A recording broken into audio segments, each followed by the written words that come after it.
You've been here before. You're standing in a crowd. The lights go down. The roar of the audience swells. The band walks out onto the stage. The first chord of your favorite song rings out. You've waited months for this moment. But then, it happens. In perfect unison. A sea of glowing rectangles shoots up into the air. You aren't watching the band with your own eyes. You're watching them through the 6-inch digital viewfinder of the person standing in front of you. And if you're honest, you're probably doing it too. You're checking the focus. You're checking the zoom. You're making sure the frame is perfect. You're working as a cameraman at an event where you were supposed to be the audience. You feel you've captured the event, but in doing so, you've missed the fullness of the experience. There's a name for what's happening to you. The French philosopher Jean Baudrillard called it the simulacrum, and what he meant was this. We're living in a world where the fake version of something has become more real than the real thing. The photo of the meal is more real than the taste. The video of the moment is more real than the moment itself. The highlight reel is more real than your actual life. Think about it. You see a picture of Paris on your feed. It's golden, perfect, glowing, so you save up. You book the flight. You endure the jet lag and the crowds. And when you get there, it's grey, it's crowded. There's the smell of pollution. The real Paris disappoints you because it can't compete with the fake Paris you saw online. So what do? You pull out your phone. You find the one angle that hides the tourists. You add a filter. You boost the saturation. You post the image you wanted to see, not the image you actually saw. And the world thinks, wow, they're living their best life. But inside, you felt empty the whole time. We're not living anymore. We're performing. Here's a story that provides an analogy for this. In the 18th century, there was a Russian statesman named Grigory Potemkin. He was an admirer of Catherine the Great. One day, she decided to travel down a river to inspect her empire, to see how well things were going. Potemkin panicked. The empire was actually falling apart. So he did something genius but deeply dishonest. He built fake villages along the riverbanks. From the boat, they looked real. They looked thriving. They looked prosperous. But they were just painted wood and cardboard. Empty shells designed to make her think everything was fine. Today, we're all doing this. Look at your Instagram profile. Is that actually you? Or is it a Potemkin village of you? It's the highlight reel, right?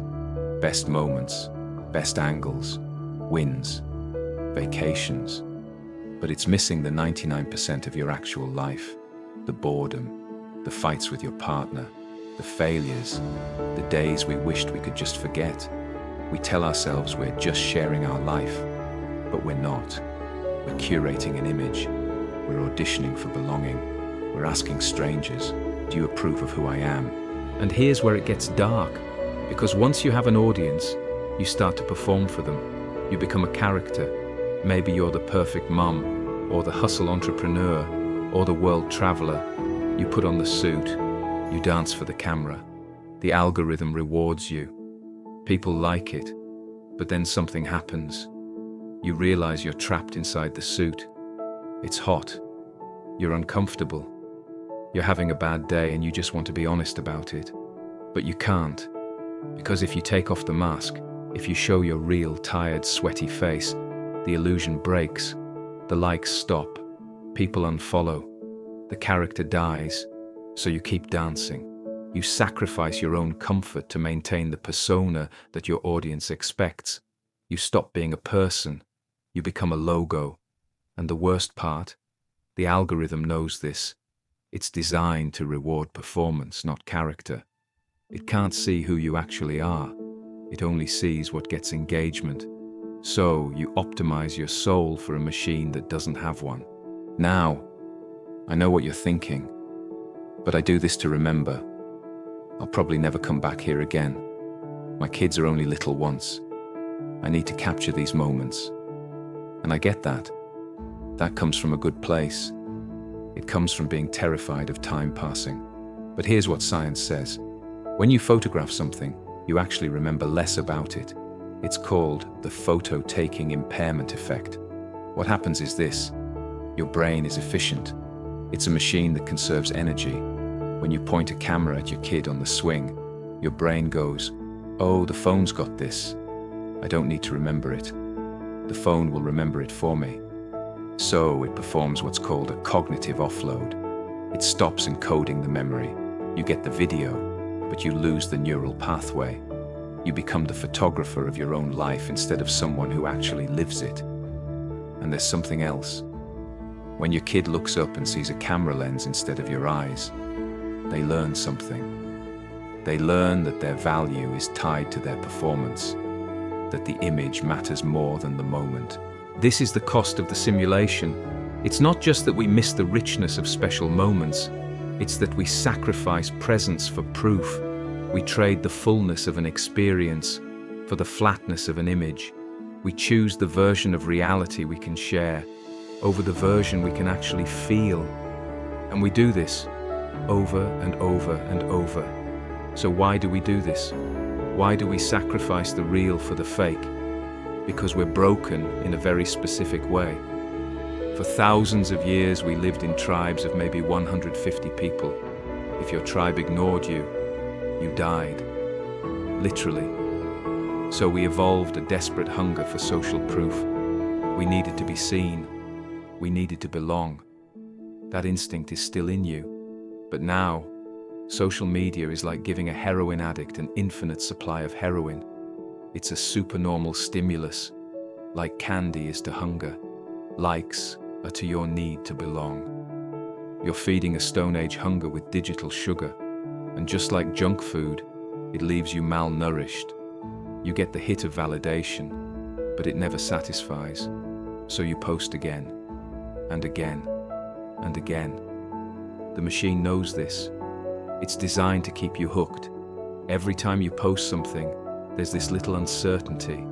Will people like it? Will they engage? And that uncertainty is actually more addictive than if you got a guaranteed reward every time. Your brain is literally wired to keep checking. So how do you escape? You don't need to smash your phone or delete your accounts, but you do need to evolve. You need to understand that the need for constant validation is a primitive impulse, and transcending it is a sign of maturity. Here's what the most confident people you know have in common. They're usually not the ones posting every other day. They're the ones who go on vacation, see something beautiful, and don't post about it until they're home, or maybe not at all. They understand something called psychological ownership. Think of a memory like a secret. When you have a secret, it feels valuable. It has weight.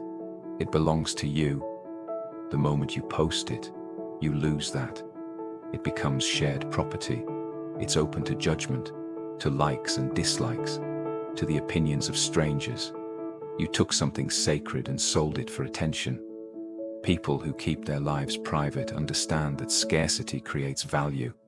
By keeping a moment to themselves, they keep it pure. They keep it real. Their happiness comes from within, not from the digital applause.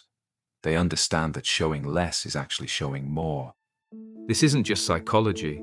There are parallels to physics. In quantum mechanics, there's something called the observer effect. The idea that the act of observing something changes it. It's the same with your life. Pull out a camera in a vulnerable moment, and vulnerability dies. Performance begins. Your partner stiffens. Your friends fix their hair. The laughter becomes forced. You end up with a recording of the performance, not the moment itself. But here's the flip side. When someone keeps their life private, it forces the world to treat them differently. If you want to know how they're actually doing, you can't just scroll their feed.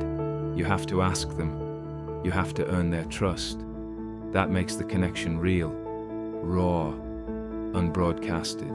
So what's the path forward? We need to reclaim our backstage. Sociologist Irving Goffman said life is a theater. We all have a front stage where we perform, but we need a backstage where we can take off the mask. Social media has destroyed that backstage. It's turned your bedroom, your kitchen, your vacation into the front stage. We need to rebuild the boundaries. You need to decide, where does the performance end? Where does real life begin?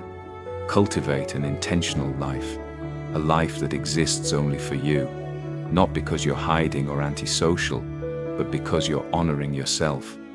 And here's the radical truth. The luxury of the future won't be having more followers. It'll be having the courage not to need them. So next time you're in a moment of real beauty, try an experiment. Keep your phone in your pocket. Feel the itch to share. Feel the ancient part of you screaming for validation. Acknowledge it and let it pass. Look at the world with your own eyes, not through a screen. Trust that the memory in your brain is richer, deeper, more truly yours than anything in the cloud. Stop performing, start living, because the only life you get is the one you actually experience, not the one you post about, the real one.